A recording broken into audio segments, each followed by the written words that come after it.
Hello student, मैं विष्णु दिवाकर, राजनीति विज्ञान गुरु। तो चलिए करते हैं शुरू। आज की वीडियो होने वाली है क्लास 12 की बुक सेकंड का अध्याय नंबर 3, जिसमें हम बात करेंगे नियोजित विकास की राजनीति के बारे में। अब ये जो नियोजित विकास की राजनीति है, इसका अर्थ क्या होता है, तो जानने के लिए वीडियो को अंत तक जरूर देखिए। और चलिए वीडियो को स्टार्ट कर लेते हैं। तो सबसे पहला वर्ड है आपका नियोजन। अब नियोजन से आप क्या समझते हैं, तो देखिए सारे स्टूडेंट, मैं आपको एक चीज बता देता हूं कि अगर आपको कहीं प्लानिंग बनानी है, यानी कि आपको कहीं पार्टी में जाना है, आपको कहीं पिकनिक पे जाना है, तो उससे पहले आप क्या करते हैं कि सपोज आप ट्यूशन की तरफ से पिकनिक पर जा रहे हैं, तो आप पहले से ही एक प्लानिंग बनाकर चलते हैं कि भैया मेरे को 25 तारीख को पिकनिक के लिए निकलना है, तो इसके लिए मुझे अपना अमाउंट जो है पूरा का पूरा इकट्ठा कर पहले से जमा करना है। ठीक है, तो नियोजन का मतलब क्या होगा?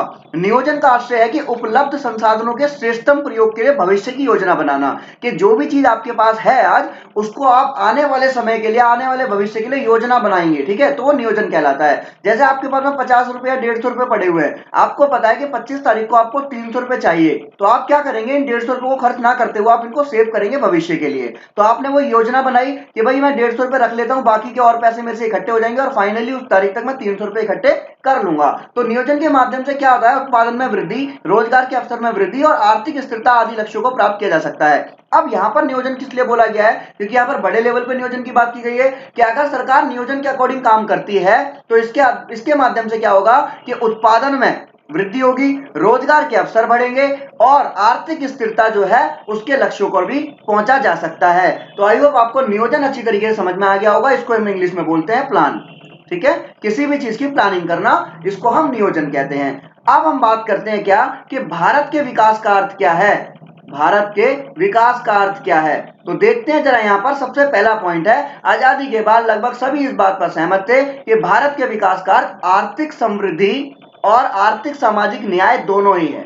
मतलब आर्थिक स्थिति में भाई साहब पैसे के उस पर जो है बिल्कुल बढ़िया हो जाए हमारा इंडिया, और समाज में किसी भी प्रकार का कोई भी भेदभाव ना हो, नीच और ऊंच यानी कि पैसे को लेकर छोटा और बड़ा कोई भी ना हो, सब कुछ बिल्कुल बराबर कर दिया जाए। तो यही विकास का अर्थ था हमारे भारत के लिए। दूसरी बात, इस बात पर भी सहमति थी कि आर्थिक विकास और सामाजिक आर्थिक न्याय को केवल व्यवसायी, उद्योगपति व किसानों के भरोसे नहीं छोड़ा जा सकता, बल्कि इसमें प्रत्येक नागरिक जो भी भारत में रहता है, सबका इसमें योगदान होगा। क्योंकि भारत का विकास जब ही हो पाएगा जब प्रत्येक व्यक्ति अपने एफर्ट्स इसमें लगाएगा। अगर आज आप अच्छी पढ़ाई करते हैं तो भी आप भारत के विकास में बहुत ज्यादा योगदान देंगे, अगर आप पढ़ाई नहीं करते हैं तो भी भारत के विकास ना करने के उसमें आप योगदान देंगे। ठीक है, तो याद रखिएगा, ऐसा नहीं है कि आप पढ़ते हैं तो कि भाई हाँ मैं डॉक्टर बन गया तो आप सोच रहे हैं कि बस सिर्फ मैंने अपना विकास किया, ऐसा नहीं है। आप डॉक्टर बने तो आपने भारत का भी विकास किया, क्योंकि आप सेवा प्रदान करोगे और लोगों को। ठीक है ना, तो यानी कि आप मनुष्य का जितना ज्यादा विकास होगा, वो बोलते हैं ना व्यक्तिगत विकास, आप अपना व्यक्तिगत विकास करिए, देश का विकास तो खुद ब खुद हो जाएगा। आगे देखते हैं, सरकार को प्रमुख भूमिका निभानी होगी। आजादी के वक्त विकास का पैमाना क्या बोला गया था, जब हमारे को आजादी मिली थी, यानी कि when we got freedom in 1947, before getting freedom हमारे को ऐसा लगता था कि भैया हम लोग तो गुलाम हैं दूसरी कंट्री के, अब वो लोग तो चले गए, अब वो चले गए तो अब हम अपने आप को किस तरीके से बनाकर रखेंगे। ठीक है ना, जैसे अगर कोई बच्चा बोले मेरे घर में बहुत रोक टोक होती है भैया, मुझे तो बहुत ज्यादा बंधनों में रखा जाता है, अगर उसके पापा कहेंगे जा बेटा कल से तू न्यारा हो गया, अब जा जहां पे रहना वहां रह, अब वो बच्चा कहां जाएगा, क्योंकि उसके पास में आर्थिक स्थिति तो उसकी सही नहीं है, उसके पास पैसा नहीं है, उसके पास घर नहीं है। तो इसका मतलब क्या है, आजादी का मतलब ये नहीं होता कि सब कुछ ठीक हो गया। आजादी का मतलब है कि आपके पास में आर्थिक स्थिति भी अच्छी होनी चाहिए, पैसा होगा तभी आप कुछ कर पाएंगे। तो आजादी के बाद विकास का पैमाना किसे बोला गया, पश्चिमी देशों को। ये बोला गया पश्चिमी देशों की तरह आधुनिक होने को क्या बोला जाता है, विकास। ठीक है, तो विकास का पैमाना, अगर क्वेश्चन आ जाए कि विकास का पैमाना किसे कहा जाता है, तो आप बताएंगे कि पश्चिमी देशों की तरह आधुनिक होने को विकास का पैमाना कहा जाता है। तो चलिए आगे चलते हैं। उसके बाद में यहाँ पर कुछ क्वेश्चंस आते हैं आपके, जैसे कि वामपंथी से आप क्या समझते हैं, दक्षिणपंथी से आप क्या समझते हैं। अब बहुत सारी विचारधाराएं इसके अंदर आती है, वामपंथी, कंजर्वेटिव, रेडिकल, नरमपंथी, गर्मपंथी, दक्षिणपंथी, ऐसी अनेकों विचारधाराओं के बारे में इसमें बताया गया है, जिसमें से आपके इंपॉर्टेंट क्वेश्चन वामपंथी और दक्षिणपंथी से आ जाता है। तो एक नंबर में आपका दक्षिणपंथी और वामपंथी कभी कभार आपसे पूछा जाता है। तो देखते हैं, सबसे पहले ऐसे लोग जो कि गरीबों के भले की बात करते हैं, ये वामपंथी है। ये क्या है, वामपंथी है। ऐसे लोग जो गरीबों के भले की बात करते हैं, ये वामपंथी के अंदर आता है। और इसी के अंदर हम बात करें, गरीबों को राहत पहुंचाने वाली नीतियों का समर्थन भी करते हैं, तो इसे हम क्या बोलते हैं, वामपंथी बोलते हैं। अब बात आती है दक्षिणपंथी क्या है। तो दक्षिणपंथी का मतलब होता है खुली प्रतिस्पर्धा और बाजार मुल्क अर्थव्यवस्था का समर्थन करते हैं। खुली प्रतिस्पर्धा का मतलब क्या है, आओ तो वेलकम, जाओ तो वेलकम, यानी कि सबको यहाँ पर अनुमति दी जाती है कि आप आइए और अपना यहाँ पर कार्यभार कर दीजिए। इसका कहना है कि सरकार को अर्थव्यवस्था में गैर जरूरी हस्तक्षेप नहीं करना चाहिए, यानी कि सरकार जो है इसके अंदर कोई अड़ंगा ना लगाए कि भाई आप ये कर सकते हो या नहीं कर सकते हो, कोई भी रोक टोक ना करे। अब भारतीय विकास के मॉडल की अगर हम बात करें, तो भारतीय विकास मॉडल की अगर हम बात करें तो यहां पर देखते हैं हम कि भारतीय विकास के मॉडल की, तो सबसे पहले विकास के मॉडल की बात करते हैं, सबसे पहले आता है कि भाई उदारवादी मॉडल और दूसरा समाजवादी मॉडल। विकास के दो मॉडल थे, उदारवादी पूंजीवादी मॉडल और दूसरा समाजवादी मॉडल। तो भारत ने क्या करा, ना तो भाई साहब पूंजीवादी अपनाया, ना भारत ने उदारवादी अपनाया, भारत ने अपनाई मिश्रित अर्थव्यवस्था। भारत ने कहा भैया थोड़ा सा तुम और थोड़ा सा तुम, जो अच्छी चीजें यहां से उठाओ, यहां से उठाओ, और फाइनली बीच में क्या उठा लो, उन्होंने अर्थव्यवस्था उठा ली मिश्रित वाली।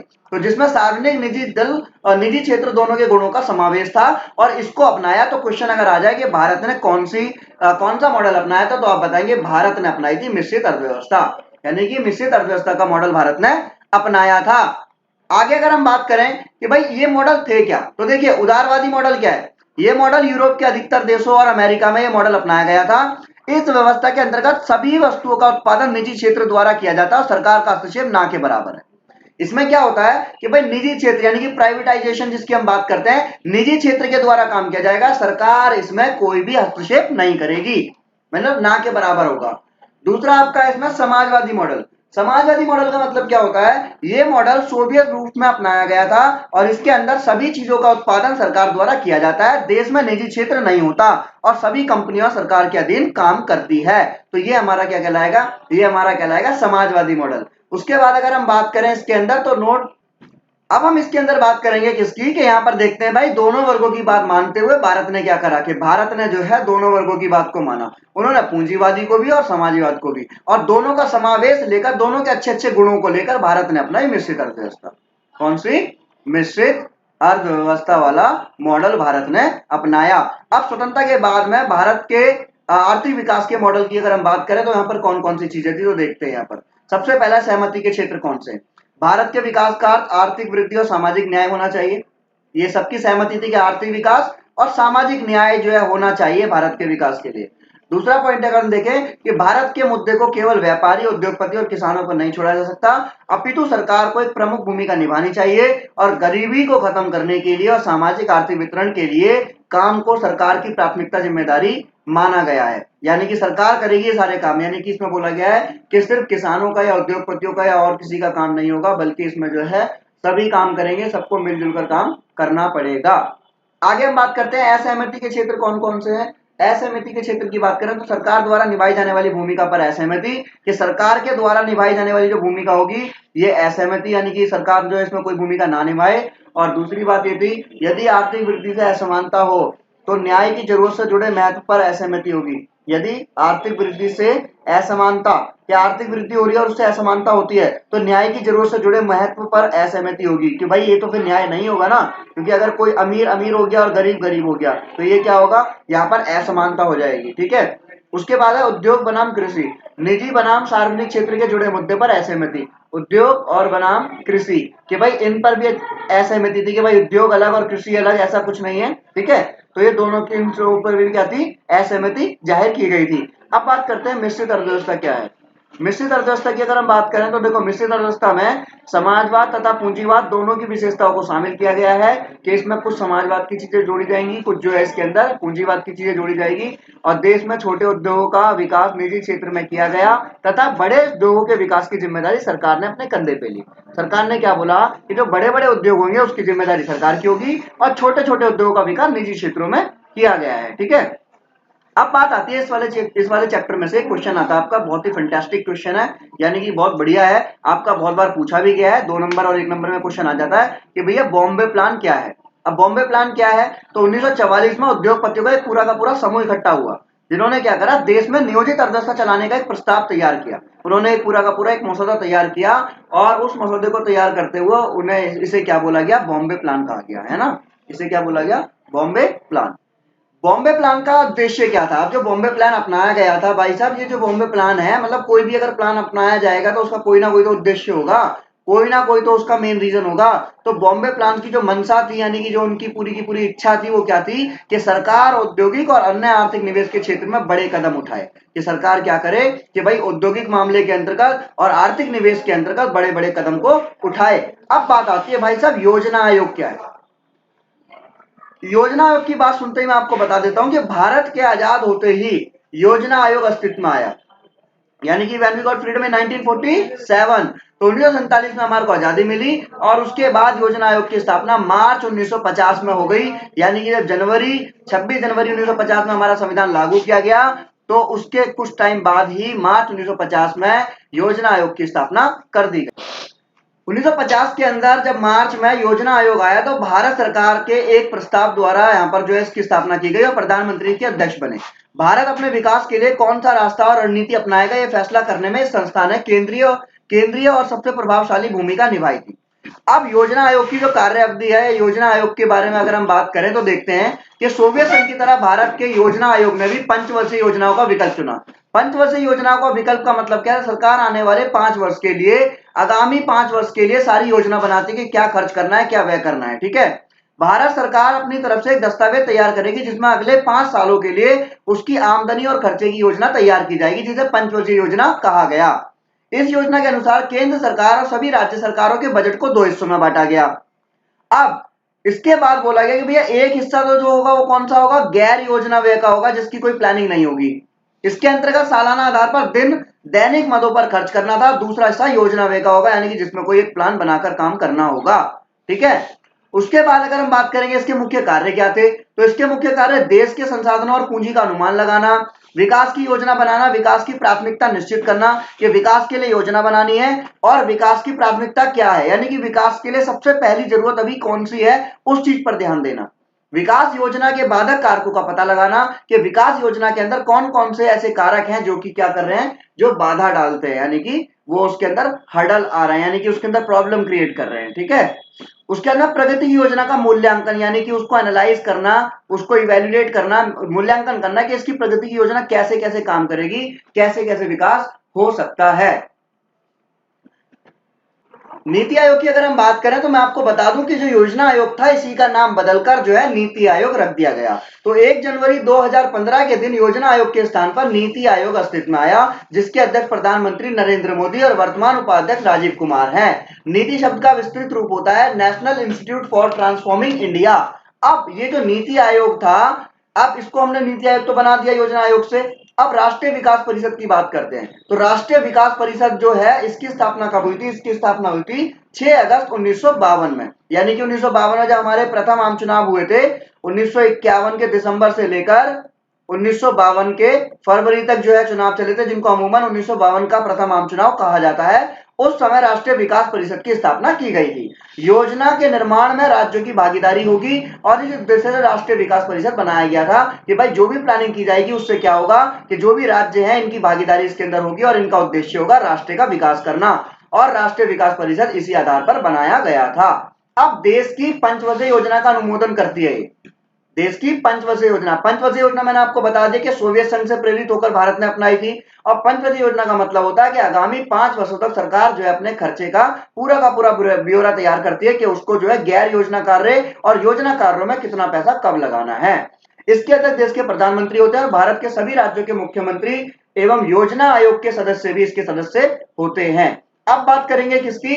सबसे इंपॉर्टेंट क्वेश्चन जो इस चैप्टर में से पूछा जाता है कि प्रथम पंचवर्षीय योजना द्वितीय पंचवर्षीय योजना के अंतर्गत क्या डिफरेंस है। ये प्रथम पंचवर्षीय योजना द्वितीय पंचवर्षीय योजना से किन अर्थों में अलग थी। तो इस तरीके से अगर क्वेश्चन आता है तो बहुत सिंपल है कि ये योजना का जो प्रारूप था 1951 से लेकर 56 तक चला 5 वर्ष के लिए, और इसमें ज्यादातर जोर कृषि क्षेत्र पर दिया गया था और इस योजना के अंतर्गत बांध और सिंचाई के क्षेत्र में निवेश किया गया था और भागड़ा नागल परियोजना इनमें से एक थी। और सबसे महत्वपूर्ण बात कि जो इसके अर्थशास्त्री थे वो कौन थे? के एन राज। अब के एन राज ने क्या बोला था?